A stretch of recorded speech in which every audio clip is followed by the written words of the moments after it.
হঠাৎ করে পুচু কাকা বাড়িতে গেল এন্ড গিয়ে বলছে আমাকে অনেকগুলো পাতি হাঁসের বাচ্চা নাকি হারিয়ে গেছে, মার সাথে ছিল আর কি, ঘুরতে ঘুরতে হারিয়ে গেছে। তো দেখতেই পাচ্ছ কতগুলো পাতি হাঁসের বাচ্চা। তো ফাইনালি আমরা এখন বাচ্চাগুলোকে একটা খাঁচার মধ্যে নিয়ে যাচ্ছি জঙ্গলের দিকে। দেখা যাক জঙ্গলের মধ্যে আমরা ওর মাকে খুঁজে পাই কিনা।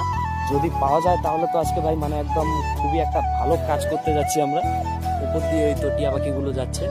এখন দেখা যাক এখানে আমাদের পাতি হাঁসের মা আসে নাকি। ফাইনালি এখন তোমরা বাইরে দেখতে পাচ্ছ কত সুন্দর এই বাচ্চাগুলো, ছোট ছোট বাচ্চা। হাত দিলে পরে ভাই হাতের মধ্যে উঠে আসে। টি টি টি টি টি এই দেখো এই দেখো এই দেখো এই দেখো এই দেখো হাতে উঠে আসে, কত সুন্দর এই ছোট বাচ্চাগুলো।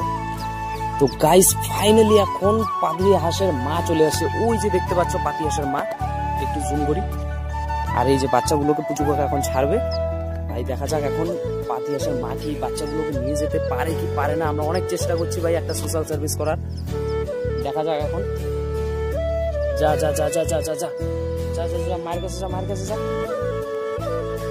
ওই তো গাইস দেখতেই পাচ্ছ ওইখানে মা দাঁড়িয়ে আছে এন্ড ওই যে বাচ্চাগুলো সব লাইন করে যাচ্ছে, লাইন করে যাচ্ছে।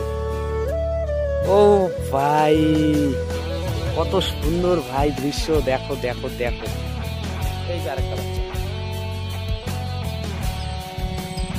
এই যে সিঙ্গেল বাচ্চাটা। যা যা যা মায়ের কাছে যা। মৃত যে পাতি হাঁসের বাচ্চাটা এখন ছিল লাস্ট, তাকে আমরা এখন মানে তার শবদেহটা আমরা এখন দাফন করার চেষ্টা করব।